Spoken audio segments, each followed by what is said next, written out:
Morning class. हम लोगों का नेक्स्ट टॉपिक है डी अलम्बर्ट्स फार्मूला। इसके लिए हम क्या कर रहे हैं, एक 1D वेव इक्वेशन कंसीडर कर रहे हैं। 1D वेव इक्वेशन कौन सी होती है, करली टू फाई ओवर करली x2 is equal to 1/c² करली to phi over curly t2 with initial conditions phi x0 is equal to hx and curly phi over curly t at x, 0 is equal to kx। यानी कि ये आपको wave equation दी हुई है, 1D wave equation दी हुई है। इसी के साथ साथ आपको दो इनिशियल कंडीशंस दी हुई हैं कि disturbance at point x, 0 hx है एंड उसका partial derivative at point x, 0 क्या है, kx है। तो ये जो इक्वेशन 2 है इसको हम क्या बोलते हैं, कॉशी डाटा भी हम बोलते हैं। ठीक है, we define u is equal to x minus C T, V is equal to x plus C T. u को x minus C T define किया और v को x plus C T define किया। आपको याद होगा हमने जो है ये आर्टिकल किया था प्रोग्रेसिव वेव सॉल्यूशन में 1D वेव इक्वेशन में, उसके लिए हमने u और v डिफाइन किए थे। फिर इक्वेशन नंबर 1 के अकॉर्डिंग हमने डेरिवेटिव्स निकाले, वहाँ वैल्यूज़ पुट की, हम लोगों के पास ये आ गया था। वो article same as it is आपको प्रूव करना है डी लम्बर्ट्स फार्मूला के लिए। तो वहाँ से जब हम सॉल्यूशन निकालते हुए आए थे तो फाई ऑफ यू वी क्या आ गया था आपके पास, F of U plus G of V आ गया था। और एफ ऑफ जी के एफ एंड जी क्या है आपके पास, आर्बिट्ररी फंक्शन है, आपने निकाला था ना। तो अल्टीमेटली यू वी किसके फंक्शन है, एक्स टी के फंक्शन है। तो फाई ऑफ एक्स टी क्या आ जाएगा आपके पास, यू की वैल्यू रख दी और हमने यहाँ पे वी की वैल्यू रख दी। यहाँ तक हम लोग आ चुके हैं। अब मुझे दो कंडीशंस दे रखी है, एक फाई ऑफ x, 0 और दूसरी क्या उसके डेरिवेटिव की। तो मैं पहले फाई x, 0 निकाल रही हूँ, यानी कि at t is equal to 0।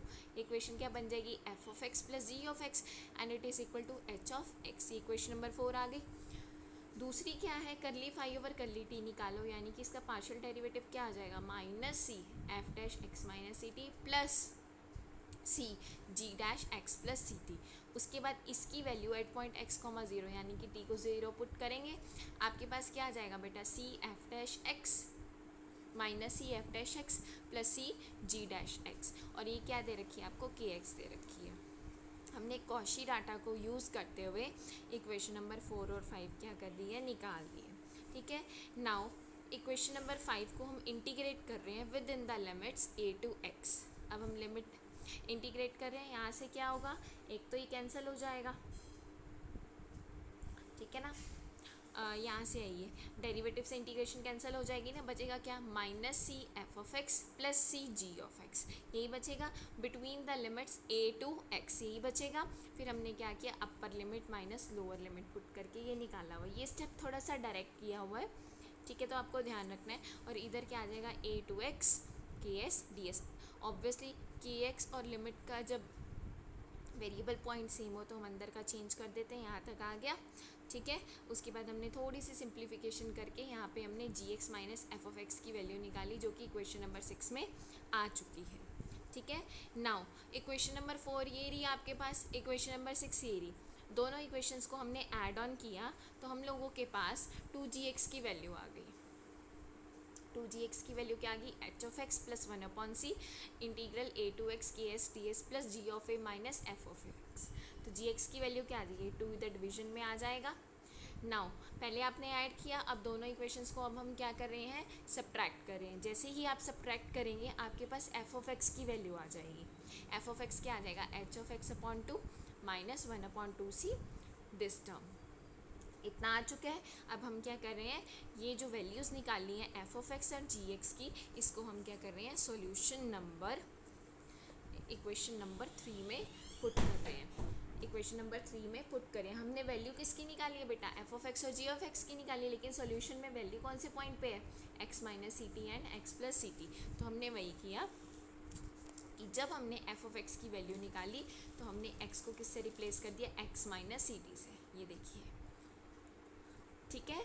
और उसके बाद जो हमने जी एक्स की वैल्यू निकाली है वहाँ पे हमने एक्स किससे रिप्लेस कर दिया, एक्स प्लस सी टी से। जो टर्म्स कैंसिल हो रही थी वो हमने कैंसिल कर दी। तो बाकी जो रिमेनिंग बचा आपके पास फाई ऑफ एक्स टी, यानी कि 1/2 H of X minus C T plus H of X plus C T plus 1/2c integral X minus C T to X plus C T के एस डी एस। ये क्या है आपके पास, डीएलम्बर्ट formula. अब इसी से रिलेटेड कुछ रिमार्क्स हैं आपके पास कि the D'Alembert's formula gives the uniqueness of solution of initial value problem, यानी कि इसका जो सॉल्यूशन एग्जिस्ट करता है वो क्या है, यूनिक होता है। ठीक है, हमने लेट किया इसकी यूनिकनेस प्रूव करने के लिए Sai of X comma T be another solution of one satisfying equation number 2। यानी कि ये देखिए, ये फाई ने सेटिस्फाई किया था ना कॉशी डाटा, तो अब हम साई एक और सॉल्यूशन डिफाइन कर रहे हैं और वहाँ पे हम क्या कह रहे हैं कि साई भी क्या कर रहा है, इसको सेटिस्फाई कर रहा है। यानी कि Sai of X comma zero भी एच एक्स है, करली psi over curly T x comma zero भी क्या है, कि एक्स है। मतलब वो भी जो है कॉशी डाटा को क्या कर रहा है, सेटिस्फाई कर रहा है। ठीक है, लेट डब्ल्यू एक्स टी क्या ले लिया हमने, इन दोनों सॉल्यूशंस का डिफरेंस ले लिया। बेसिकली यूनिकनेस प्रूफ करने के लिए अगर मैं W X T zero proof कर दूँ तो phi of X T minus psi of X T zero हो जाएगा और दोनों क्या हो जाएंगे, इक्वल हो जाएंगे। तो प्रिंसिपल ऑफ सुपरपोजिशन क्या कहता है कि डब्ल्यू एक्स टी भी क्या होगा, सॉल्यूशन ऑफ इक्वेशन नंबर 1 होगा। अगर वो सॉल्यूशन ऑफ इक्वेशन 1 यानी कि 1D वेव इक्वेशन का सॉल्यूशन है, ऑब्वियसली वो भी क्या करेगा, कॉशी डाटा सेटिस्फाई कराएगा। यानी कि W of X comma zero is equal to phi of X comma zero minus psi of X comma zero, क्योंकि फाई और साई दोनों क्या है, सॉल्यूशन है वेव इक्वेशन के और वो कॉशी डाटा को भी सेटिस्फाई कर रहे हैं। तो phi of X comma zero भी क्या है, H X, psi of X comma zero भी क्या है, एच एक्स। तो H X minus H X is zero, यानी कि W of X comma zero is zero. Next हम कॉशी डाटा की सेकेंड इक्वेशन को देख रहे हैं। तो यानी कि curly W by curly T at point X comma zero क्या हो जाएगा, curly phi over curly T at point X comma zero minus curly psi over curly T at point X comma zero. Again same thing है कि phi और psi solution है, Cauchy data equation number 1 को satisfy कर रहे हैं, wave equation 1D को satisfy कर रहे हैं, तो second equation of Cauchy data को भी सेटिस्फाई करेंगे। दोनों की क्या आ गई, के एक्स, तो के एक्स माइनस के एक्स इज ज़ीरो, यानी कि डब्ल्यू ने जो है सेकेंड इक्वेशन भी सेटिस्फाई कर दी कॉशी डाटा की। यानी कि डब्ल्यू ने फर्स्ट भी सेटिस्फाई कर दी, सेकेंड भी सेटिस्फाई कर दी। जो सॉल्यूशन इस कॉशी डाटा को सेटिस्फाई कर रहा है वो क्या है, वेव इक्वेशन का सॉल्यूशन है। Therefore by D'Alembert's formula this must be equal to zero, यानी कि दोनों केसेस में वैल्यू क्या आ रही है, ज़ीरो ही आ रही है इसकी, यानी कि फंक्शन ही ज़ीरो है। ये फंक्शन ज़ीरो होने का मतलब क्या है, phi of X T minus I of X T is equal to zero, दोनों इक्वल आ गए और सॉल्यूशन क्या आ गया आपके पास, यूनिक आ गया। सॉल्यूशन क्या आ गया, यूनिक आ गया। इसका सेकेंड रिमार्क देखिए क्या है, let X not comma T not be a prescribed point on the X T plane. ये आपने एक्स टी प्लेन डिफाइन कर लिया है, X not comma T not क्या ले लिया, एक पर्टिकुलर पॉइंट ले लिया एक्स टी प्लेन पे। तो इस पॉइंट पे डीएलम्बर्ट फार्मूला यही होगा, यानी कि जहाँ पे एक्स और टी था वहाँ पे हमने उसको किससे रिप्लेस कर दिया, x not comma T not को रिप्लेस कर दिया। अब वो आगे क्या कह रहे हैं कि only functional values of H at the points at the end points X not minus C T not and X not plus C T not are required. Basically वो क्या कह रहा है कि हमें जो है सॉल्यूशन फाइंड आउट करने के लिए हमें h की वैल्यू इन एंड पॉइंट्स पे अगर पता चलती है तो हम ये सॉल्यूशन निकाल सकते हैं। Thus domain of t is called the domain of dependence, जो t की डोमेन है उसको हम क्या बोलते हैं, डोमेन ऑफ डिपेंडेंस।